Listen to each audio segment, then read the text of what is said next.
Oke, assalamualaikum warahmatullahi wabarakatuh. Kembali lagi bersama kami.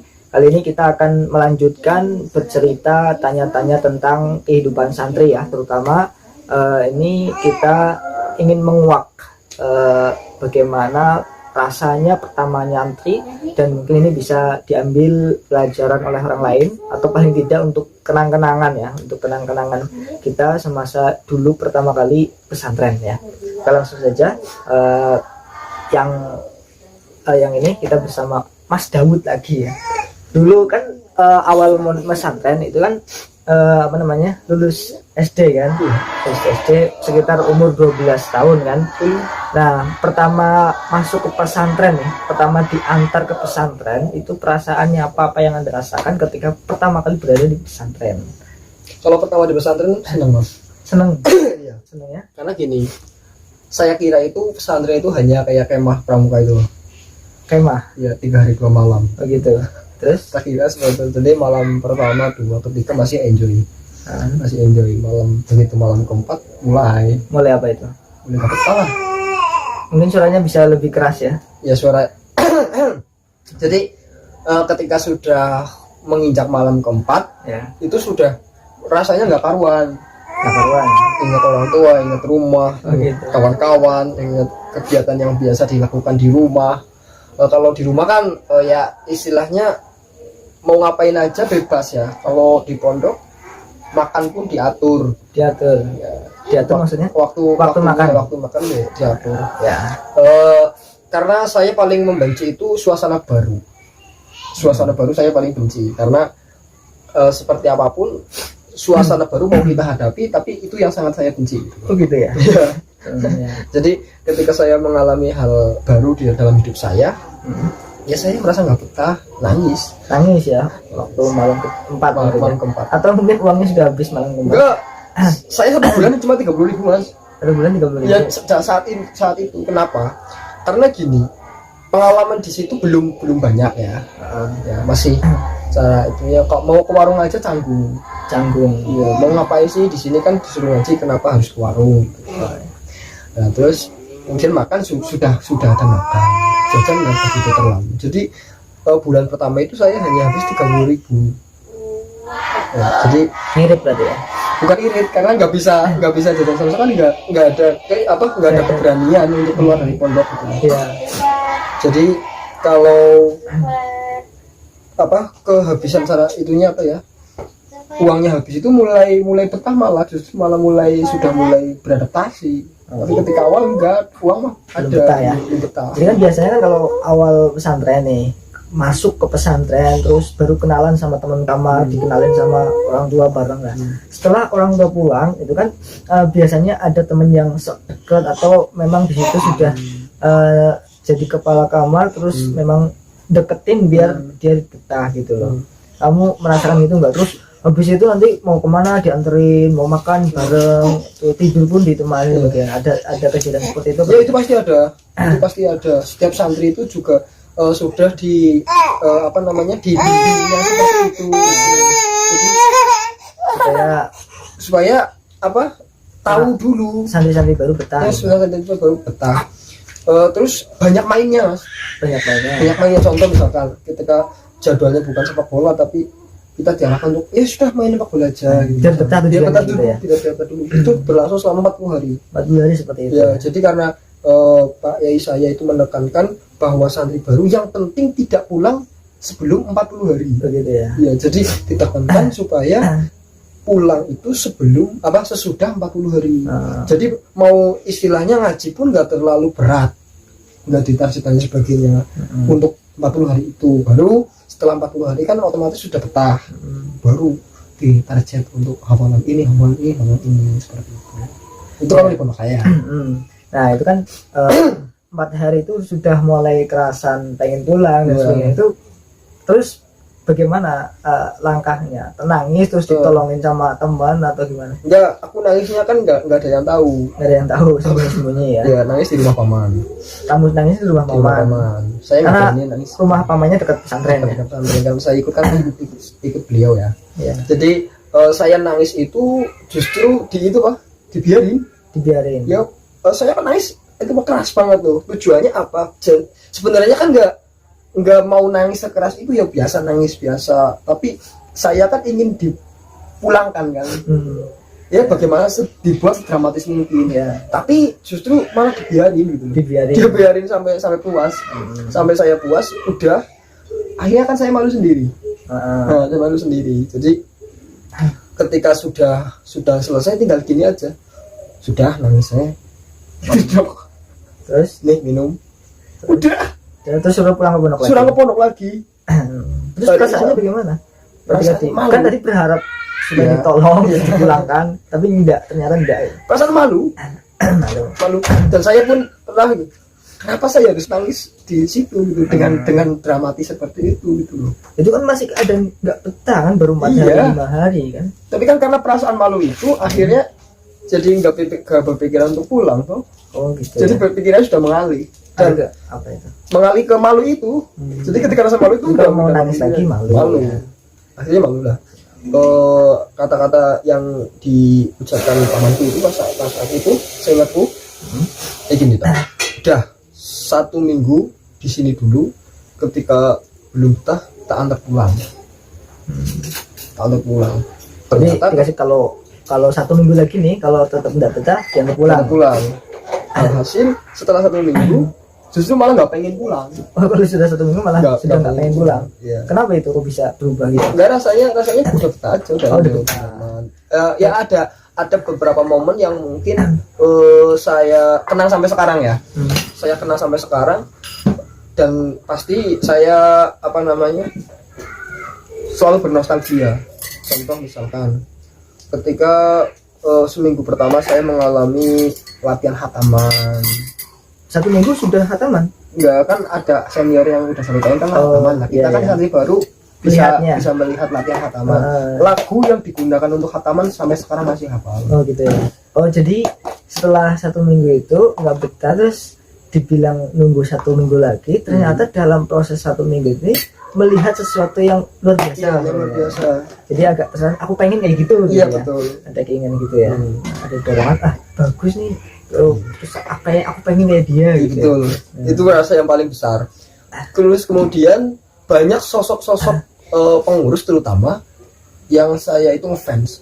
Ngefans kenapa itu? Ngefans ke beliaunya gitu. Kenapa itu? Bagaimana dia mengayomi santri baru, bagaimana dia mengolahnya, bagaimana dia mendekati. Itu membuat saya berkesan. Suatu saat saya akan mengalami hal seperti itu. Makanya saya harus pondok.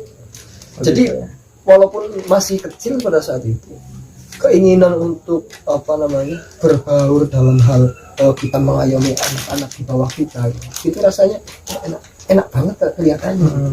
Jadi ada rasa kagum sama senior. Iya, ada rasa kagum sama senior. Karena memang mungkin karena dulu masih SD ya, jadi belum ada kekaguman terhadap yang lain. Ya, belum.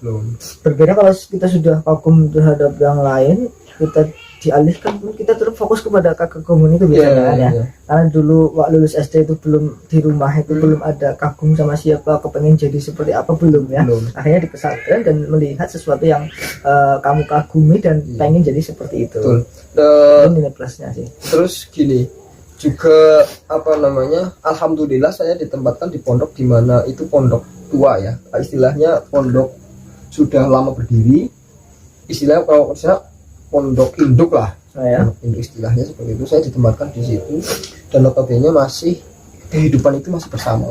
Jadi gitu. Semua kegiatan istilahnya enggak membedakan antara yang tua dan yang masih kecil gitu. Jadi memang benar-benar saling menghormati, saling menghargai. Yang besar menyayangi, yang kecil menghormati. Ya, gitu walaupun hanya dalam bahasa Kang. Ya, jadi ketika sudah berbaur, walaupun itu galak sekali loh ya, walaupun galak sekali, tapi itu berkenang gitu. Contoh misalkan di pondok saya itu pas kenangan pertama pondok itu ya. Jadi kalau subuh itu bangunin anak tidur itu cukup pakai 1 pintu, dipukuli sama sorban.